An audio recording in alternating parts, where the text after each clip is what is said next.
Hello दोस्तों, एक बार फिर से स्वागत है अपने YouTube channel Maurya classes number 1 पर। आज हम लोग पढ़ेंगे क्लास 10th नागरिक शास्त्र सिविक्स। इसके 20 वस्तुनिष्ठ यानी कि ऑब्जेक्टिव प्रश्न को हम लोग देखेंगे। पिछले वीडियो में हम लोग 3 टाइप 2 तक पूरा कर चुके हैं, टाइप 3 है इसका। तो पहला क्वेश्चन है, भारतीय किसान यूनियन के प्रमुख नेता कौन थे? भारतीय किसान यूनियन के प्रमुख नेता कौन थे? तो इनका नाम था महेंद्र सिंह टिकैत। महेंद्र सिंह टिकैत। प्रश्न 2 में दिया हुआ है, समवर्ती सूची में रखा जाता है। तो समवर्ती सूची में केंद्र और राज्यों को रखा गया। देखिए, भारत के संविधान की 7वीं अनुसूची में, भारत के संविधान की 7वीं अनुसूची में 3 सूचियाँ, भारत के संविधान में 7वीं अनुसूची में 3 सूचियाँ हैं। पहला है संघ सूची, दूसरा है राज्य सूची और तीसरा है समवर्ती सूची। संघ सूची का मतलब क्या होता है? जिसमें केंद्र सरकार नियम बनाता है उसको हम लोग संघ सूची कहते हैं। जिसमें राज्य सरकार नियम बनाता है उसको हम लोग राज्य सूची कहते हैं। और जिसमें केंद्र और राज्य दोनों सरकार मिलकर नियम बनाता है उसको हम लोग समवर्ती सूची कहते हैं। जैसे आपसे पूछा जाए शिक्षा का विषय किस में शामिल है, तो ये समवर्ती सूची में शामिल है। शिक्षा पर जो भी बातें होता है उसमें केंद्र सरकार और राज्य सरकार मिलकर दोनों नियम बनाते हैं। तो समवर्ती सूची रखा जाता है केंद्र और राज्य दोनों में। और ये जो सूचियों का जो प्रावधान है, संघ सूची, राज्य सूची, समवर्ती सूची, ये ऑस्ट्रेलिया के संविधान से लिया गया भारत के संविधान में। प्रश्न 3 में दिया हुआ, दल बदल कानून किस पर लागू होता है? तो दल बदल जो कानून है ये सांसद और विधायकों पर लागू होता है। मतलब लोकसभा के सदस्यों पर और विधानसभा के सदस्यों पर लागू होता है। और ये दल बदल जो कानून है ये मतलब 10वीं अनुसूची में है संविधान के। प्रश्न संख्या 4 में है, भारत में पंचायती राज संस्थाओं में महिलाओं के लिए कितनी सीटें आरक्षित है? तो 33% सीटें आरक्षित किया गया है महिलाओं के लिए पंचायती राज में। प्रश्न संख्या 5 में है, किस आधार पर लोकतंत्र को सर्वोत्तम शासन कहते हैं? सबसे उत्तम शासन। तो जनमत पर आधारित, मतलब कहने का मतलब जनता के द्वारा मत दिया हुआ रहता है, इसलिए लोकतंत्र को हम लोग क्या कहते हैं? सर्वोत्तम शासन कहते हैं, सबसे उत्तम शासन। प्रश्न संख्या 6 में है, बहुजन समाज पार्टी के संस्थापक कौन थे? तो बहुजन समाज पार्टी के संस्थापक कौन है? हाँ, कांसीराम। बहुजन समाज पार्टी के संस्थापक कौन है? कांसीराम। प्रश्न 7 में दिया हुआ है, भारत में किस प्रकार की शासन प्रणाली है? तो भारत में किस प्रकार की शासन प्रणाली है? संघीय और संसदीय। भारत में किस प्रकार की शासन प्रणाली है? संघीय और संसदीय। चाहे आप कह सकते हैं लोकतंत्र शासन प्रणाली है। प्रश्न 8 में दिया हुआ, नेपाल में लोकतंत्र की वापसी कब हुई? तो नेपाल में लोकतंत्र की वापसी हुई थी 2006 ईस्वी में। नेपाल में लोकतंत्र की वापसी कब हुई थी? 2006 ईस्वी में। इसी में 30 अप्रैल 2006 ईस्वी को गिरजा जी को क्या बनाया गया था? प्रधानमंत्री बनाया गया था। और आपसे पूछा जाता है कि नेपाल में कैसी शासन प्रणाली है? तो नेपाल में कैसी शासन प्रणाली है? लोकतंत्र है वहाँ। और अभी नेपाल में वर्तमान में नेपाल के प्रधानमंत्री KP ओली शर्मा है और राष्ट्रपति नेपाल के विद्यादेवी सिंह भंडारी हैं। प्रश्न 9 में है, किस देश में बहुदलीय व्यवस्था नहीं है? तो ब्रिटेन में। ब्रिटेन को हम लोग इंग्लैंड के नाम से भी जानते हैं। वैसे पूछा जाता है एग्जाम में, भारत में कौन सी दलीय व्यवस्था है? तो बहुदलीय। भारत में कौन सी दलीय व्यवस्था है? बहुदलीय। जबकि किस देश में बहुदलीय व्यवस्था नहीं है? तो ब्रिटेन। प्रश्न 10 में है, झारखंड राज्य का गठन कब हुआ? तो झारखंड राज्य का गठन हुआ था 15 नवंबर 2000 ईस्वी को। 2000 ईस्वी के पहले भारत में 25 राज्य हुआ करता था, जबकि भारत में 2000 ईस्वी में 3 राज्यों का गठन हुआ। और 2000 ईस्वी से भारत में मतलब नवंबर माह में 3 राज्यों का गठन हुआ था। इसका एक ट्रिक हम आपको दे देते हैं, छऊज। क्या देते हैं? छऊज। तो 6 से हो जाएगा आपका छत्तीसगढ़ और ऊ से हो जाएगा उत्तराखंड और झ से हो जाएगा झारखंड। तो हुआ कुछ ऐसे था कि 2000 ईस्वी में 1 नवंबर को छत्तीसगढ़ को मध्य प्रदेश से अलग कर दिया गया। मध्य प्रदेश राज्य से छत्तीसगढ़ 1 नवंबर 2016 को अलग हो गया और 9 नवंबर 2016 को उत्तराखंड उत्तर प्रदेश से अलग हो गया। और फिर 15 नवंबर 2000 ईस्वी को झारखंड बिहार से अलग हो गया। तो झारखंड के प्रथम मुख्यमंत्री कौन बने? बाबूलाल मरांडी। और ये देखिए 6 से 36 और 6 से 26 भारत का 26वां राज्य हो गया छत्तीसगढ़, जिसे 1 नवंबर 2000 ईस्वी को मध्य प्रदेश से अलग कर दिया गया। अब 26 के बाद क्या आएगा? 27, यानी भारत का 27वां राज्य हो गया उत्तराखंड, जिसे उत्तर प्रदेश से 9 नवंबर 2000 ईस्वी को अलग कर दिया गया। अब भारत का 28वां राज्य हो गया झारखंड, जिसे 15 नवंबर 2000 ईस्वी को बिहार से अलग कर दिया गया। प्रश्न 11 में दिया हुआ 17वीं लोकसभा का चुनाव किस वर्ष हुआ? तो 17वीं लोकसभा का चुनाव 2019 में हुआ था। 17वीं लोकसभा का चुनाव किस वर्ष हुआ? 2019 में हुआ। और यही अगर पूछ दिया जाए आपसे कि 16वीं लोकसभा चुनाव किस वर्ष हुआ, तो 2014 में हुआ। 16वीं लोकसभा का चुनाव 2014 में हुआ, जबकि 17वीं लोकसभा का चुनाव 2019 में। और दोनों में किस पार्टी को बहुमत मिला है? तो ये बीजेपी यानी भाजपा को, भारतीय जनता पार्टी को। प्रश्न 12 में है नोबेल पुरस्कार से सम्मानित बांग्लादेशी अर्थशास्त्री कौन है? तो प्रोफेसर मोहम्मद यूनुस।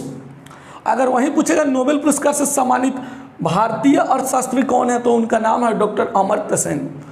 प्रश्न संख्या 13 में 17वीं लोकसभा में महिला सदस्यों की संख्या कितनी है? तो 17वीं लोकसभा में महिला सदस्यों की जो संख्या 78 है, जो अब तक का सबसे अधिक है। और इसके पहले 16वीं लोकसभा में महिला सदस्यों की संख्या 65 था। 16वीं लोकसभा में महिला सदस्यों की संख्या कितना था? 65। जबकि 17वीं लोकसभा में महिला सदस्यों की संख्या 78 है, जो अब तक का सबसे अधिक है। प्रश्न 14 में है सोवियत संघ का विघटन कह लीजिए चाहे विखंडन किस वर्ष हुआ? तो 1991 ईस्वी में हुआ। सॉरी, 1991 ईस्वी, 51 नहीं है। सोवियत संघ का विघटन यानी कि विखंडन किस वर्ष हुआ? तो 1991 ईस्वी में हुआ। और इसका सबसे बड़ा देश कौन सा था? रूस था। इसमें 14 देश हुआ करता था। प्रश्न 15 में है 2001 की जनगणना के अनुसार बिहार की नगरीय आबादी है। तो 2001 की जनगणना के अनुसार अगर बिहार की नगरीय आबादी पूछा जाता है आपसे, तो 20.5% हो सकता है। आपको एग्जाम में 2011 की जनगणना के अनुसार पूछ ले, तो 2011 की जनगणना के अनुसार बिहार की नगरीय आबादी आपको 25% है। कितना है? 25%। 2011 की जनगणना के अनुसार बिहार की नगरीय आबादी 25% है, जबकि 2001 की जनगणना के अनुसार बिहार की नगरीय आबादी 20.5% है। प्रश्न 16 में है भारत का जनसंख्या घनत्व कितना है? 382 व्यक्ति प्रति वर्ग किलोमीटर। मतलब ये कोई एवरेज लिया जाता है कि 1 वर्ग किलोमीटर में भारत में कितने व्यक्ति निवास करते हैं, तो 382 व्यक्ति। भारत का जनसंख्या घनत्व कितना है? तो 382 व्यक्ति प्रति वर्ग किलोमीटर। वहीं राज्य का अलग अलग होता है। अगर पूछा जाए कि भारत में किस राज्य का जनसंख्या घनत्व सबसे अधिक है, तो वो है बिहार का। भारत में किस राज्य का जनसंख्या घनत्व सबसे अधिक है? तो वो है बिहार का। 1106 व्यक्ति प्रति वर्ग किलोमीटर। 1106 व्यक्ति प्रति वर्ग किलोमीटर। तो पूछा जाए आपसे कि भारत में किस राज्य का जनसंख्या घनत्व सबसे अधिक है, तो वह है बिहार का। 1106 व्यक्ति प्रति वर्ग किलोमीटर। अगर वहीं पूछ लिया जाए कि भारत में किस राज्य का जनसंख्या घनत्व सबसे कम है, तो वह है अरुणाचल प्रदेश का, जो 17 व्यक्ति प्रति वर्ग किलोमीटर। मतलब 1 वर्ग किलोमीटर में मात्र 17 व्यक्ति निवास करते हैं।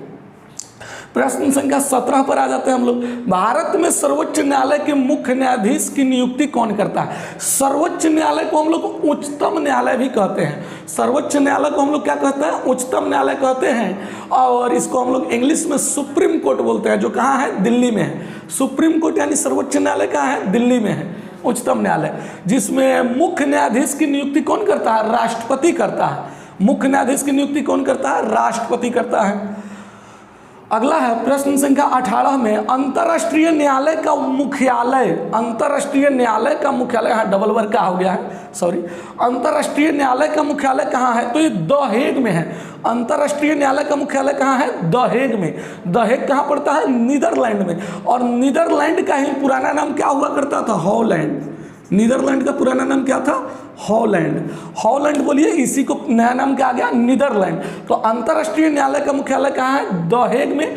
और अंतर्राष्ट्रीय न्यायालय में 15 जज होते हैं, 15 न्यायाधीश होते हैं। और वहाँ न्यायाधीश का जो कार्यकाल होता है, अंतर्राष्ट्रीय न्यायालय में न्यायाधीश का कार्यकाल 9 वर्षों का होता है, जबकि भारत के सर्वोच्च न्यायालय में न्यायाधीश का कार्यकाल 5 वर्षों का होता है। ये आप 65 वर्ष की उम्र पूरा कर चुका हो।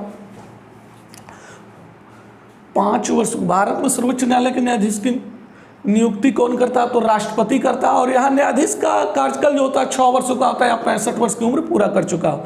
प्रश्न 19 में है, 5 वर्ष नहीं 6 वर्ष होता है। 19 में है, बोल्विया में जनसंघर्ष का मुख्य कारण क्या था। तो बोल्विया में जो जनसंघर्ष का मुख्य कारण था, पानी की कीमत में वृद्धि हो गई थी वहाँ। प्रश्न 20 में है, भारत का लघु संविधान किसे कहते हैं। तो भारत का लघु संविधान किसे कहा जाता है, 42वां संविधान संशोधन को, जिसको कब किया गया, 42वां संविधान संशोधन कब हुआ था, 1976 ईस्वी में। भारत का लघु संविधान किसे कहते हैं, 42वां संविधान संशोधन को, जो 1976 ईस्वी में हुआ था। थोड़ा सा हम लोग कुछ बातें जान लेते हैं। जैसे आपसे पूछा जाए कि भारत का साक्षरता दर क्या है, तो भारत का साक्षरता दर लगभग 74% है। भारत में 74% लोग लगभग साक्षर हैं। अगर पूछा जाए कि भारत में किस राज्य का साक्षरता दर सबसे अधिक है, तो वह केरल का है। और सबसे कम साक्षरता दर कहाँ का है, तो वह बिहार का है। और किस राज्य का महिला सबसे कम साक्षर है, तो भी बिहार का है। अगर पूछा जाए कि भारत में किस राज्य का लिंगानुपात सबसे अधिक है, तो सबसे अधिक लिंगानुपात भारत में केरल राज्य का है, जो 1089 महिलाएं प्रति 1000 पुरुष है। जबकि पूछा जाए 1084 भारत में किस राज्य का लिंगानुपात सबसे अधिक है, तो केरल का, और 1084 महिला प्रति 1000 पुरुष है। जबकि भारत में सबसे कम लिंगानुपात किस राज्य का है, तो हरियाणा का है, 879 महिला प्रति 1000 पुरुष। और वहीं भारत का लिंगानुपात पूछा जाए तो 9 से 40 महिला प्रति 1000 पुरुष है। अगर पूछा जाए कि बिहार में सबसे अधिक लिंगानुपात किस राज्य का है, तो गोपालगंज का है। सबसे अधिक लिंगानुपात किस राज्य का है, गोपालगंज का है। बिहार में आपसे पूछा जाए कि जनसंख्या घनत्व तो सबसे कम किस जिले का है, तो कैमूर का है सबसे कम जनसंख्या घनत्व। और सबसे अधिक जनसंख्या घनत्व वाला जिला कौन है बिहार में, तो शिवहर है। शिवहर जनसंख्या में सबसे छोटा, जनसंख्या नहीं, क्षेत्रफल की दृष्टि से सबसे छोटा जिला है, लेकिन जनसंख्या घनत्व में सबसे बड़ा जिला शिवहर है। और पॉपुलेशन में, जनसंख्या में सबसे बड़ा जिला, मतलब सबसे आबादी में सबसे बड़ा जिला पटना है, और सबसे छोटा जिला शेखपुरा है। और क्षेत्रफल की दृष्टि से बिहार का सबसे बड़ा जिला पश्चिमी चंपारण है। तो इतना ही रहने देते हैं, फिर मिलते हैं नेक्स्ट वीडियो में। तब तक के लिए बने रहिए मेरे साथ। Best of luck, thank you.